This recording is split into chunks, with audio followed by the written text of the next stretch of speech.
कुमार थे तो उनके 100 पुत्र थे, 100 पुत्र और 2 पुत्रियां।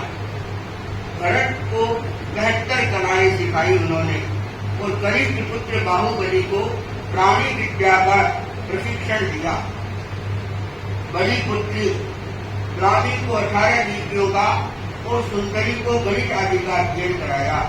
धनुर में अर्थशास्त्र, चिकित्सा शास्त्र, क्रीड़ा विधि आदि अनेक विद्याओं का प्रवर्तन कर लोगों को सुसंस्कृत और सुव्यवस्थित बना दिया। अग्नि की उत्पत्ति ने विकास का स्रोत खोल दिया। वस्त्र, औजार, वस्त्र, चित्र, शिल्प आदि का जन्म हुआ। अन्य पाक के लिए पात्रों का निर्माण किया गया। पहले कौन से पात्र बनते थे? मिट्टी के पात्र, मिट्टी के पात्र बनते थे और किसी गृह निर्माण के लिए औजार आवश्यक थे, इसलिए लोहाकार शिल्प का आरंभ हुआ। सामाजिक जीवन में वस्त्र शिल्प, गृह शिल्प का जन्म लिया। पदार्थों के विकास के साथ साथ में और भी अनेक प्रकार की आवश्यकता अनुभूत हुई। उस समय ऋषभ ने व्यवसाय का प्रशिक्षण भी दिया। कहा जाता है किसी काल व्यापारी रक्षक वर्ग भी अग्नि के उत्पत्ति के बाद भी उनका प्रवर्तन हुआ है। पदार्थ बढ़े, परिक्रय बढ़ा तो संग्रह होने लगा। कौटुंबिक संग्रह भी, ममत्व भी बढ़ गया। लोकेशना और धनेशना के भाग चले। प्राचीन परंपरा में मृतकों की दाह क्रिया नहीं की जाती थी। अब लोग मृतकों को जलाने लगे।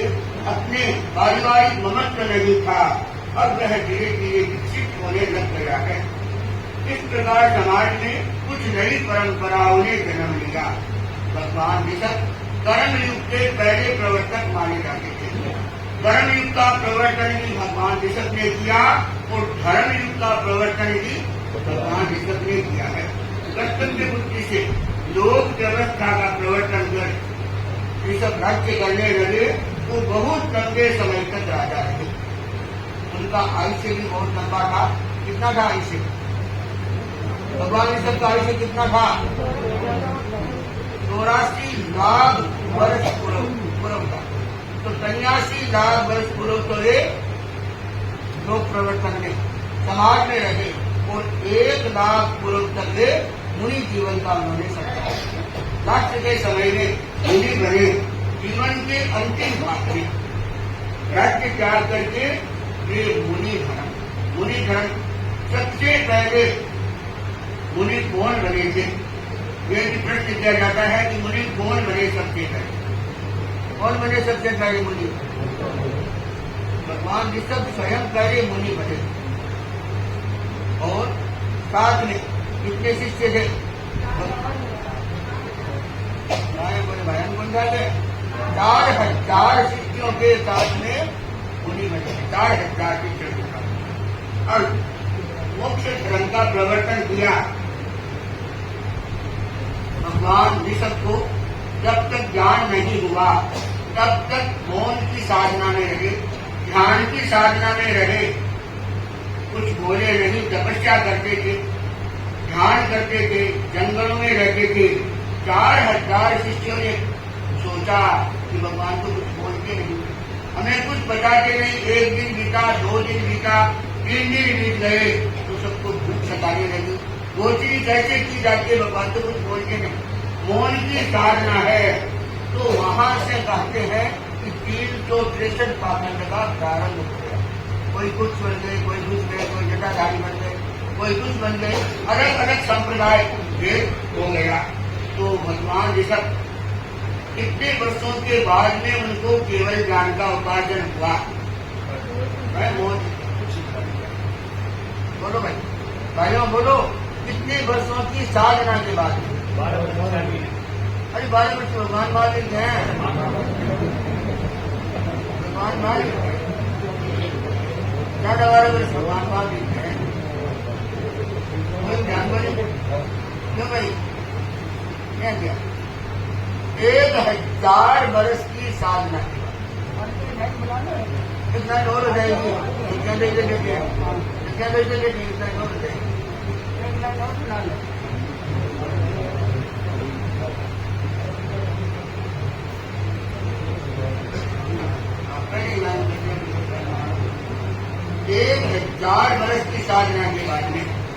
भगवान ऋषभ को केवल ज्ञान हुआ और 4 तीर्थ की स्थापना की, परंतु भिक्षा लेते ही 12 महीनों तक भगवान ऋषभ को न तो पानी मिला न अन्न मिला।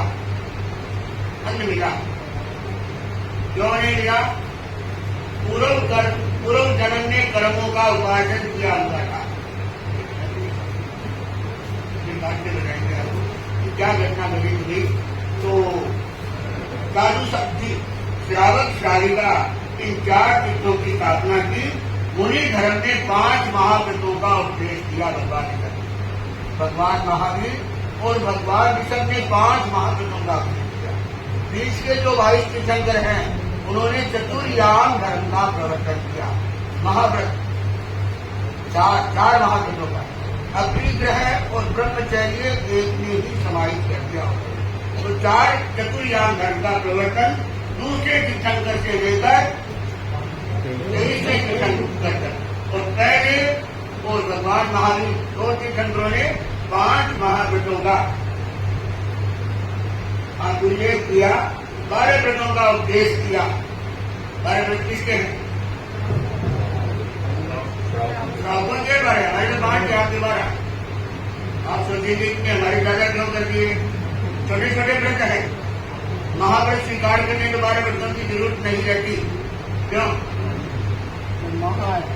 वो महाव्रत है, वो 5 है और अनुव्रत है वो 12 है। कल ही अणुव्रत चेतना भी होगा शायद, कल ही अणुव्रत चेतना भी। तो साधु साथियों का संग बना, श्रावक श्राविकाएं बनी। भगवान कर्मयुग के पहले राजा बने हैं और अपने 100 पुत्रों को अलग अलग देशों का राज्य सोच करके मुनि बने, सबकी बराबर करके। 1-2 दिन आ सकते थे, पीछे वाले आगे बैठेंगे। ये लेक्चर स्टैंड है ना, थोड़ा दबा दो आगे, दर्शन नहीं रुकेंगे महाराज को। चलते हैं, जितने तो उनमें लगाओ भाई सबको।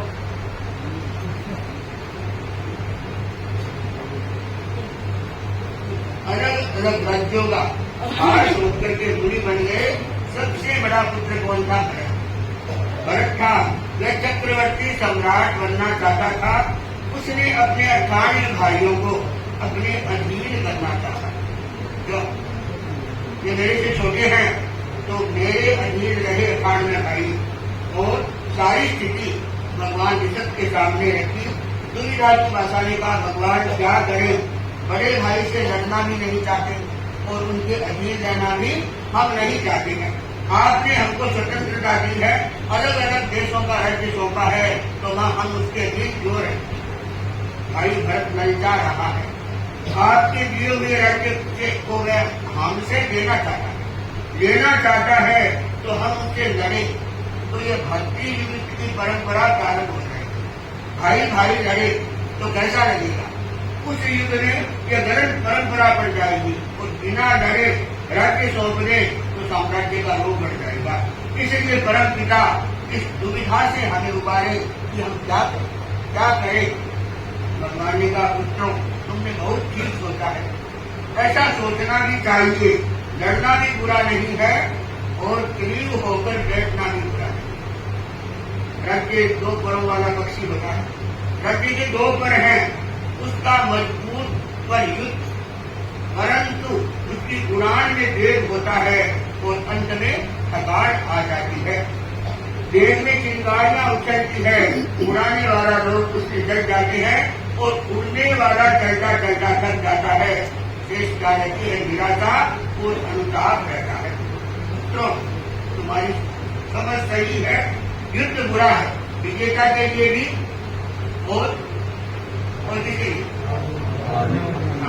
पराजित के लिए, दोनों के लिए बुरा है। पराजित अपनी सत्ता को गंवा करके पछताता है और विजेता कुछ नहीं पा करके पछताता है। प्रतिशोध की चिता में जलने वाला उसने स्वयं न जले, ये कभी नहीं होता। राज्य रूपी पक्षी का दूसरा पक्ष दुर्बल है, वह है कायरता। मैं ऐसा भी नहीं कहता कि तुम कायर बन के बैठ जाओ। मैं तुम्हें कायर बनने की सलाह भी कैसे दे सकता हूँ? पुत्रों, मैं तुम्हें ऐसा राज्य देना चाहता हूँ जिसके साथ लड़ाई और कायरता की दुनिया जुड़ी हुई है। भगवान की आश्वासन भरी वाणी सुन करके सारे खुशी से झूम उठे और आशा भरी दृष्टि से एक टकटकी लगाए भगवान की ओर देखते रहे। भगवान की भावना को वे नहीं पकड़ सके। भौतिक जगत की सत्ता जिसके होते अधिकारों की अधिकार की भावना को पकड़ नहीं सके। यह उनकी कल्पना में नहीं समाया। उनकी विचित्र भूखंड पाने की लालसा अब भी चित्र होती। भगवान तो इसीलिए भगवान थे कि उनके पास में कुछ भी नहीं था। क्यों? अकिंचन जगत के पिता अकिंचन जगत के भगवान बन गए थे। उस स्वर्ग की चरम सीमा पर पहुंच करने वाला ही भगवान बनते हैं। तो संग्रह की चरम सीमा पर पहुंचकर कोई भगवान बना हो ऐसा एक भी उदाहरण नहीं देता। भगवान ने कहा है संयम का क्षेत्र निर्वाह राज्य, संयम का क्षेत्र निर्वाह राज्य है। वहां तुम्हें कोई कुछ भी नहीं कहेगा, न तुम्हें कोई यकीन करने आएगा, न युद्ध है और न कायरता का प्रसन्न। पुत्रों ने देखा पिता उन्हें राज्य त्यागने की सलाह दे रहे। किसने देखा? क्यों भाई? पुत्रों ने देखा पिता क्या दे रहे हैं? राज्य को छोड़ दो, तुम कौन सा राज्य ग्रहण करो। वैकल्पिक चित्र सामने आ गया। आखिर वे भी भगवान के पुत्र थे। भगवान ने मार्गदर्शन दिया, उन्होंने सम्मान किया। राज्य के त्याग की बात कही कि तुम्हें राज्य को छोड़ दो, फिर तुम्हें कोई नहीं सताएगा। राज्य को छोड़ करके स्वराज्य की ओर चल पड़े। इसे पाने के लिए पाना कोई शेष नहीं रहता। तो कौन सा राज्य है? कौन सा? संयम का राज्य हो गया। संयम जीवन स्वीकार कर लो, तुम्हें कोई भी सताने नहीं आएगा। इस राज्य को छोड़ दो। छोड़ना कठिन है क्या? राज्य को छोड़ना कठिन है? क्यों? कोई छोड़ सकता है क्या राज्य को? अपना राज्य की मोहकता तब तक रहती है जब तक व्यक्ति स्वराज्य की सीमा में नहीं चला जाता। ये संयम के बिना सब कुछ पाना चाहता है। संयम पाने पर भी कुछ पाए बिना सब कुछ पाने का कामना नष्ट हो जाती है। त्याग क्या होता है? सबकी सारी अष्ट होता है। इसका कोई प्रतिद्वंदी नहीं होता। उदाहरण आता है दशार्ण भद्र राजा का। दशार्ण भद्र राजा दशार्ण देश में रहते थे। उनका यह संकल्प था कि जब तक भगवान महावीर के सुख संवाद न सुन लो तब तक मैं मुंह में पानी नहीं डालूंगा। उनका यह नियम था। दशार्ण भद्र राजा का। अब भगवान महावीर की प्रातःकाल सुख शाखा के समाचार सुन करके ही वे कुछ ग्रहण करते थे। एक बार भगवान को उनकी भावना को देखा। भावना को देख करके भगवान दशार्ण भद्र देश में पधार गए। कहाँ विराज रहे थे? राजगृही नगरी और इधर दशार्ण देश। कितनी 500-700 किलोमीटर की दूरी। परंतु भगवान भक्तों के वशीभूत होते, भक्तों की भावना होती है तो भगवान अपने 500 शिष्यों के साथ में वो दशार्ण देश में पधार रहे थे। राजा ने सोचा भगवान अपने शहर में पधार रहे हैं तो मुझे ऐसे भगवान के दर्शन करने जाना है कि जैसा आज तक कोई भी नहीं गया। कोई भी नहीं गया। अपनी चतुरंगिनी सेना को तैयार कर दिया। चतुरंगिनी सेना में हाथी घोड़े सारी चतुरंगिनी सेना में तो मेला सारी भेजे सबको तैयार करके और भगवान के समोसन में जाना है। संकल्प कर दिया। भगवान जैसे ही समोसन में पधारे और अपनी चतुरंगिनी सेना लेकर के दशार्ण राजा भगवान के दर्शन करने के लिए जा रहा है। उन पर इंद्र ने सोचा कि इसकी अभिमान हो रहा है कि जैसा मैं जा रहा हूं वैसा आज तक कोई भी व्यक्ति भगवान के दर्शन करने नहीं गया। अभिमान आ गया। अभिमान किसका अभिमान था? राज्य का था। राज्य का था कि इतनी सेना लेकर के चतुरंगिनी सेना लेकर के आज तक कोई नहीं गया। अब इंद्र को तो बदल के क्या समय लगता है? उसने अपनी सेना आह्वान कर दिया 500 हाथी। एक हाथी के ऊपर 8 पंखुड़ियां, उनमें कमल खिले हुए हैं। 500 मुख एक एक आते, हर मुख पर कमल की पंखुड़ियां खिली हुई है। आकाश मार्ग से उतर रहा है। किसके दर्शन करने? भगवान के दर्शन करने नीचे आ रहा है कि मुझे इस राजा प्रसाद का अहम है वो चूर चूर करना है। अब आवाज आई देवलोक से, जैसे ही आकाश में देव दुंदुभी बजी और इंद्र अपनी सेना को लेकर के उतर रहा है, प्रसाद ने थोड़ा सा ऊपर देखी गई उसकी आवाज कान और इंद्र की सभा को देखा, इंद्र की सेना को देखा तो उसका मस्तक दुख गया कि इसकी सेना के साथ तुम्हें कुछ नहीं, मैं कुछ नहीं, अब क्या करूं, अब क्या करूं, भगवान के समोषण में कैसे जाऊं। अब इंद्र अग्नि लवाजमा लेकर के ऊपर उतर रहा भगवान के समोषण में आने के, इधर प्रसाद भद्र राजा जा रहा। अब उसने सोचा क्या करूं, फिर नीचे हो गया, झुक गया कि क्या करना चाहिए, इसके सामने तो मेरा कोई भी कुछ नहीं करता। इंद्र की परीक्षा करने के लिए आया था, इसमें अभिमान कितना है, अहम और अरहम में कितना अंतर होता है, त्याग में और भोग में कितना अंतर होता है, इसका परीक्षा करने के लिए अभिमान इसका चूर चूर करना है मुझे। तो इंद्र नीचे उतरा, उसकी सेना को देख करके राजा बिल्कुल से नीचे झुका दिया। समोषण में पहुंचे, भगवान को वंदना की, वंदना करके और राजा ने सोचा कि अब तो मेरा कोई जोर नहीं चलता इंद्र की सभा के सामने, इंद्र के लवाजमे के साथ में मेरा लवाजमा तो कुछ भी नहीं। अब क्या करना चाहिए, उसने सोचा कि मुझे तो सब कुछ राज्य को छोड़ करके भगवान की शरण में जाना, तो वही वैराग्य उत्पन्न हो गया और भगवान के चरणों में मुनि व्रत स्वीकार। अब क्या हो, क्या कर लिया, सब कुछ छोड़ दिया। इंद्र पानी हो गया तो अब मेरा जोर नहीं चल, इंद्र त्याग नहीं कर सकते, मेरा जोर नहीं चल रहा है। वह प्रसाद भद्र राजा के चरणों में झुक गया। कौन झुका? इंद्र स्वयं झुक गया राजा के चरणों में कि मैंने तो तेरी परीक्षा करने के लिए भी आया था, मैं तो अहम को दूर करने के लिए, तूने अहम से अरहम की ओर चरण बढ़ा दिए, तो अब मेरा परीक्षा नहीं चलता है। तो इस प्रकार क्या क्या होता है, शक्तिशाली अस्त्र होता है, क्या शक्तिशाली, इसका कोई भी प्रतिद्वंदी नहीं हो सकता है। तो कहा गया साम्राज्यवाद की मानसिक प्यास है, वह उभरने के बाद में से ऐसा मुक्ति नहीं है। भारत ने एक एक करके 98 भाइयों के राज्य हैं, वो अपने अधीन करते, बाहुबली को उसने छुआ नहीं किया। अब 58 भाइयों ने राज्य त्याग करके कहाँ गए, पिता की शरण में, पिता की शरण में चले गए। एक छात्र राज्य का सपना पूरा अभी हुआ नहीं है। असंयम का जगत ही रहता है, चाहे कितना भी मिल जाए फिर भी मन में संतोष नहीं होता।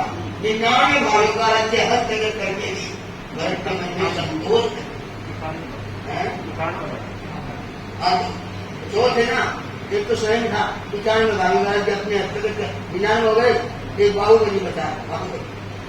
अब सब कुछ पाने के बाद भी व्यक्ति अकिंचनता की अनुभूति होती है।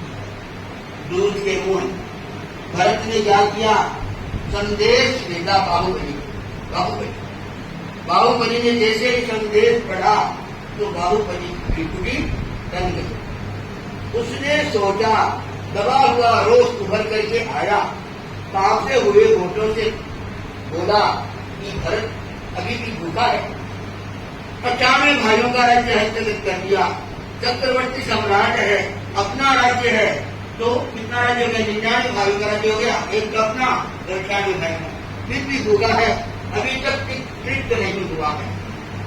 आज ये कैसी मनोदशा है, साम्राज्यवादी के लिए निषेध जैसा कुछ भी नहीं होता, किंतु यह मानवता का अपमान है, शक्ति का दुरुपयोग है, व्यवस्था का भंग है, ऐसा कार्य में नहीं करता।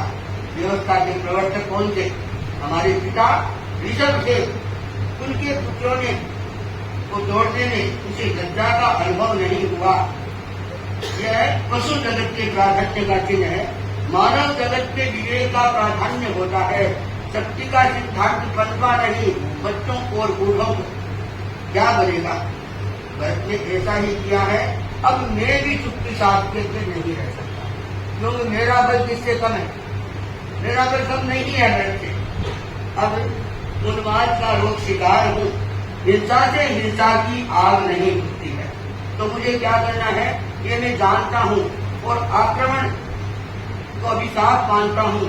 आक्रमणकारी बनो, ये मेरी चिकित्सा से परे है।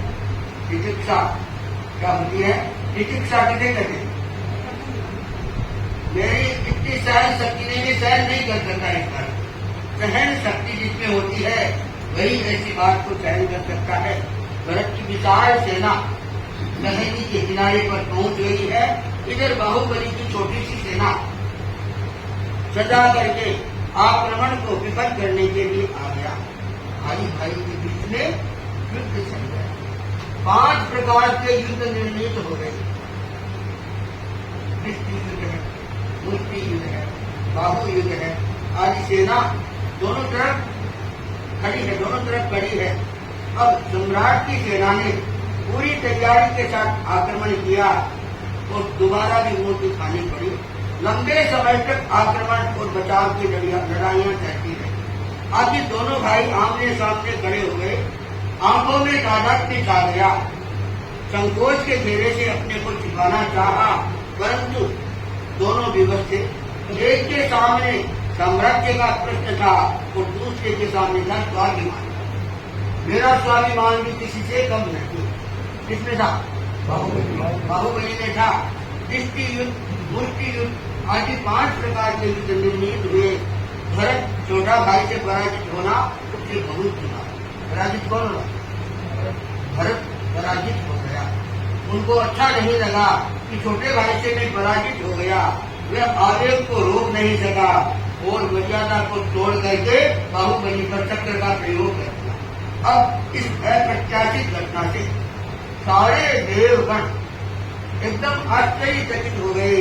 बाहुबली का खून है वो उबल चुका है। प्रेम का स्रोत एक साथ ही सूख गए। बचाव की भावना से विभिन्न हाथ उठा हुआ सारे सब रह गए। भूमि और आकाश ने बाहुबली की गिरगावलियां गूंज उठी। भरत अपने अविचारित प्रयोग से लज्जित होकर के सिर झुका करके खड़ा है। सारे लोग भरत की भूल को बुला देने की प्रार्थना कर रहे हैं। एक साथ लाखों कंठों से एक ईश्वर गूंज रहा है कि महान पिता के पुत्र ही महान होते हैं। सम्राट ने अनुचित किया है, पर छोटे भाई के हाथ से बड़े भाई की हत्या हो। यह भी आपके लिए सौभाग्यवत बात नहीं। हमें क्षमा कीजिए, हमारे सम्राट को क्षमा कीजिए। इन लाखों ग्रंथों की विनम्र गिरगावलियों को सुनकर के चौर्य का मार्ग है वो मार्गांतरित कर दिया। बाहुबली ने अपने आप को संभाला। महान पिता की स्मृति ने वेग को समन किया। उठा हुआ हाथ वापिस नीचे नहीं आता। उस प्रहार ईश्वरीय भरत पर नहीं हुआ, वह अपने सिर पर कर दिया। सिर पर भरत पर नहीं करके सिर पर सबकी प्रार्थना को सुन करके बाहुबली ने सिर के बाल नोचे। एक मुष्टि में सारे सिर के बाल नोचे, बड़ी मुष्टि नोच करके और पिता के पद पर चल पड़े। बाहुबली के पैर आगे नहीं बढ़े। वे पिता की शरण में चले गए, पर उनके पास में नहीं। क्यों नहीं गए? पास में क्यों नहीं गए? अभी अहंकार शेष बच रहा था। अहंकार पूर्व निश्चित छोटे भाइयों को वहां जाकर के वंदना करनी पड़ेगी। दीक्षा पंजाब में जो पहले दीक्षा लेते हैं वो बड़े होते हैं। छोटे भाइयों ने पहले दीक्षा दी तो वे बड़े हैं मेरे से दीक्षा पंजाब में, तो मुझे क्या करना पड़ेगा? उनको वंदन करना पड़ेगा। इसीलिए देव वहीं पर रुक गए, आगे नहीं बढ़े। 1 वर्ष तक ध्यान की मुद्रा में खड़े रहे। न भोजन लिया न पानी पिया, परंतु उनका त्याग क्षमा आत्मदर्शन की ओर नहीं ले गए। अहम ने उनको पराजित कर दिया। उनके अहम ने उन्हें पीछे धकेल दिया। वो लंबी ध्यान मुद्रा के उपचार की आगे नहीं बढ़े। ये पेड़ क्यों रुक रहे हैं? सरिता का प्रवाह क्यों रुक रहा है? ये शब्द बाहुबली के कानों को बीत कर हृदय में पार गया। इधर से ब्राह्मी और सुंदरी दोनों महिलाएं जा रही थी। उन्होंने सोचा बाहुबली ध्यान की मुद्रा में खड़े हैं, ऐसे नहीं 12 महीनों तक नहीं रहते, कितना बलवान, और न खाया न पिया, 12 महीनों की तपस्या मेरे ऊपर से उग रही है, कोई ध्यान नहीं, ध्यान की मुद्रा में खड़े हैं। तो बहनों ने एक गीत बोला, वीरा म्हारा जय ठकी उतरो, वीरा म्हारा जय ठकी उतरो, गज चढ़िया केवल होए हो, वीरा म्हारा गज ठकी उतरो। दोनों बहनों की विनम्र मुद्रा में देख करके आंखें झुक गई। सोचा मैं तो नीचे धरती पर चढ़ा, कहाँ गए? गज क्या होता है? आती है, कहाँ है वो गज? मेरे पास तो कुछ नहीं, मैं तो घूमे पर खड़ा हूँ। कहने की आवाज पहचानी हुई नहीं। दोनों बहनें साथियां थी, ब्राह्मी और सुंदरी थी। साथियां थी तो साथी के रूप में इधर से निकली, तो मेरे अहम ने मुझे छोटा बना दिया। अब मुझे अभिनव क्या करना चाहिए? भगवान के पास चलना चाहिए। कानों शब्दों को सुन करके वेद उठे कि बंधन टूट गए। नम्रता से उत्कर्ष ने समता का प्रभाव बह चला, वे केवली बन गई। सत्य नहीं साक्षात शिवम बन गए, सत्य स्वयं बन गए। शिव अब उनका साध्य नहीं रहा, वे स्वयं शिव बन गए। आनंद अब उनके लिए प्राप्त नहीं रहा, वे स्वयं आनंदमय बन गए। अब भगवान के चरणों में चल पड़े। तो छोटे बड़े का सवाल जब होता है, जब अहम होता है बीच में, अहम खत्म हुआ और हम जो आगे बढ़े, विकलांग अवस्था में छोटे बड़े का कोई सवाल नहीं। छोटे को केवल ज्ञान हो जाता है और बड़ों को नहीं, बड़ों को हो जाता है, छोटों को नहीं होता है। अब भरत बिल्कुल असहाय, भाई जैसा शब्द उसके पास में कोई नहीं रहा। वह सम्राट बना रहा, किंतु उसका हृदय सम्राज्यवादी नहीं रहा। पदार्थ मिलते रहे पर आसक्ति नहीं रही। उस उदासीन भाव से राज्य का संचालन करने लगा। भगवान अयोध्या में पधारे, एक बार प्रवचन हुआ। इस प्रवचन के उत्तर में भगवान ने कहा, भरत मोक्षगामी है, भरत मोक्षगामी। एक सदस्य भगवान पर बिगड़ गया और अपने पुत्र के पक्षपात का आरोप लगाया। भगवान ने उसे फांसी, भरत ने उसे फांसी की सजा दी कि मेरे पिता ऋषभ पर यह आरोप लगा रहे हो, ये मैं सहन नहीं कर सकता। अब भरत के पैरों में गिर पड़ा वह व्यक्ति। उसने कहा, अपराध के लिए क्षमा करें, क्षमा करें। मैंने पक्षपात का आरोप लगा दिया कि यह आपका पुत्र है, इसीलिए आप कह रहे हैं कि ये मोक्षगामी है, भरत मोक्षगामी। अब भरत ने कहा, ऐसे छुटकारा मिलने वाला नहीं। एक तेल का कटोरा भर करके पूरे शहर में तुम घूम करके आओ, अगर एक बूंद भी नीचे गिर गई तो फांसी की सजा नहीं। यार बेचारा कोई विकल्प नहीं था बात में। एक तेल का कटोरा भरा और बूंद गिर गई तो फांसी की सजा तैयार है, बूंद नहीं गिरी तो तुम छूट सकते हो। अब अभियुक्त ने ऐसा ही किया, बड़ी सावधानी से नगर में घूमा और सम्राट के सामने आया। सम्राट ने पूछा कि घूमकर आ गए शहर में? जी हाँ, आ गया। नगर में तुमने कुछ देखा? कि मैंने कुछ नहीं देखा नगर में। सम्राट ने कहा, कई नाटक देखे होंगे, जगह जगह पर अनेक कार्यक्रम हो रहे हैं, तुमने देखे नहीं? मैंने मौत के सिवाय कुछ भी नहीं। जब मौत सामने होती है तो व्यक्ति को कुछ भी दिखाई नहीं देता, मैंने कुछ भी नहीं, केवल मौत को देख रहा था। सम्राट के कहा मौत का इतना भय हो गया तुम्हें, इतना भय लग रहा है। तो अभी उसने देखा सम्राट क्या जाने इस बात, जिसकी ड्यूटी है वही व्यक्ति जानता है कि मौत क्या। सम्राट मौत का इतना डर लगा, सम्राट से क्या जाने, मृत्यु दंड पाने वाला व्यक्ति ही जान सकता है। सम्राट क्या भरत अमर रहेगा? अभी नहीं, मौत के मुंह से कोई भी बच नहीं सकता। तुम एक जीवन की मौत से डर गए और तुमने नाटक नहीं देखे, तुमने कोई चित्र नहीं देखा और न गीत सुने, मौत की लंबी परंपरा के लिए परिचित हो, यह साम्राज्य मुझे नहीं डुबा सकता।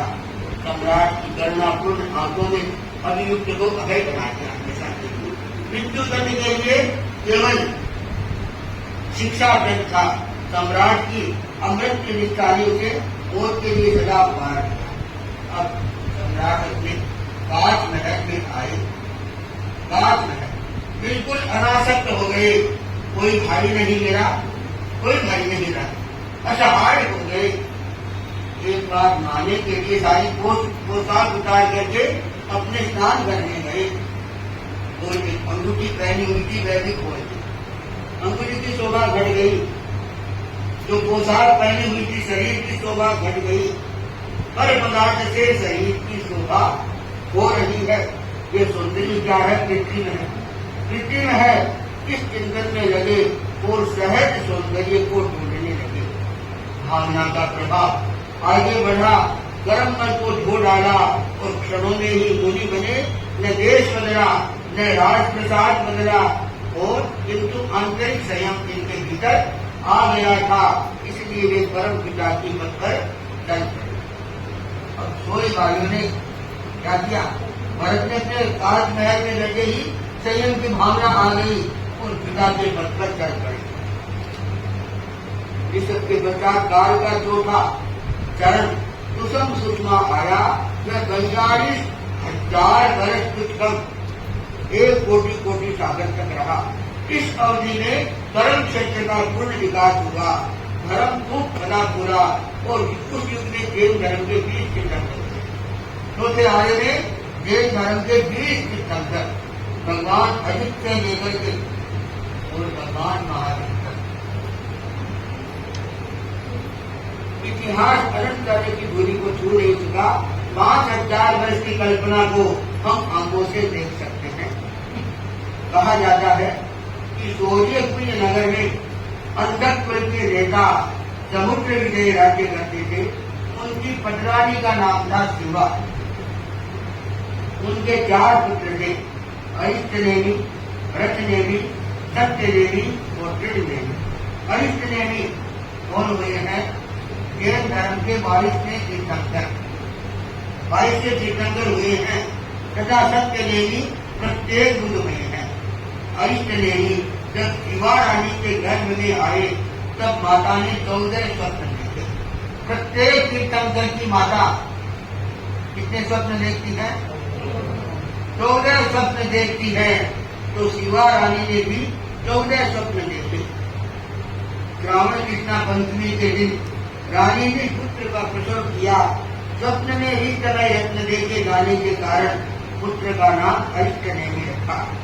अरिष्टनेमि युवा हुए, इंद्रिय विषयों के प्रति उनका कोई अनुराग नहीं था, वे विरक्त थे। पिता ने समुद्र विजय ने सोचा कि ऐसा उपक्रम किया जाए कि अरिष्टनेमि विषयों के प्रति आसक्त हो जाए। अनेक प्रलोभन दिए पर अपने लक्ष्य से विचलित नहीं हुए। समय बीता और अंत में कृष्ण के समझाने से विवाह करने को राजी हो गए। भोजपुर के राजा अग्रसेन की पुत्री राजीवती, राजीवती के साथ से उनके साथ में विवाह निश्चित हो चुका है। विवाह के पूर्ण किए जाने वाले सारे रीति रिवाज संपन्न हो गए हैं। विवाह का दिन आया। राजीवती का संबंध भगवान ईश्वर के साथ में कितने भावों से था। कहा जाता है नव भवरा स्वामी अंतर हो नव भवरा स्वामी अंतर्यामी हो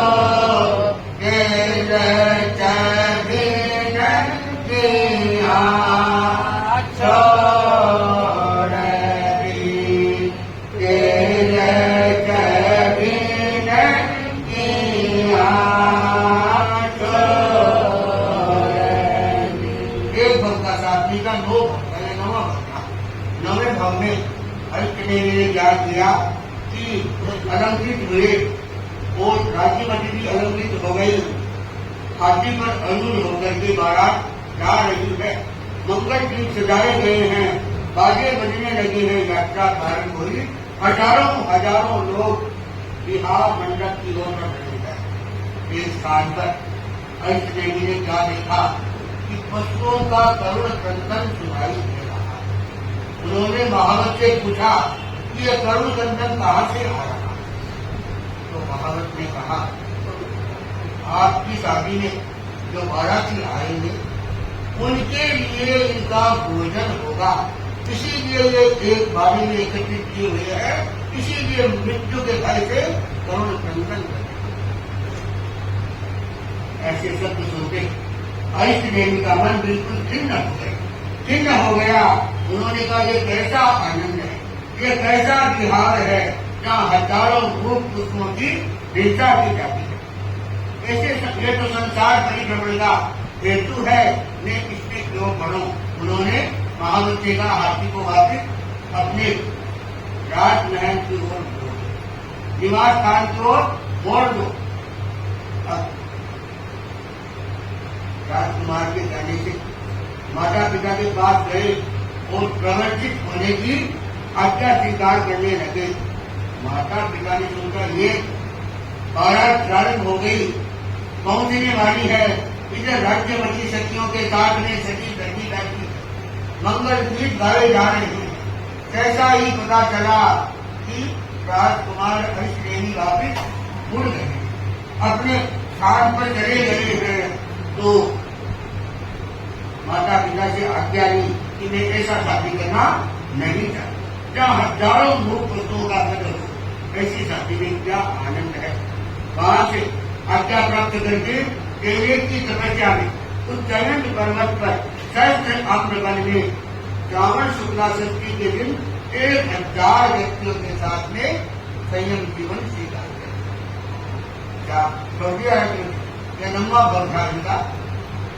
उन्हें 54 दिन के बाद में आश्विन कृष्णा अमावस्या के दिन केवल ज्ञान की प्राप्ति हुई और वे केवली बन गए। धर्म तीर्थ का प्रवर्तन किया और 22 में तीर्थंकर बने।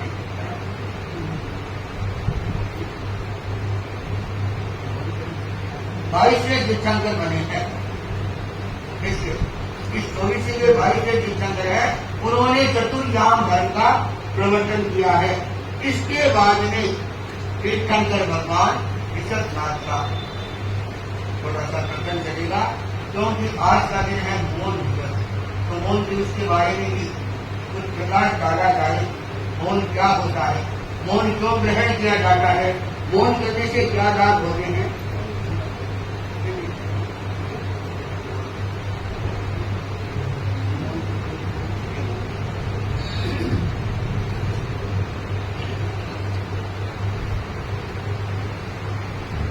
अनंत आस्था के केंद्र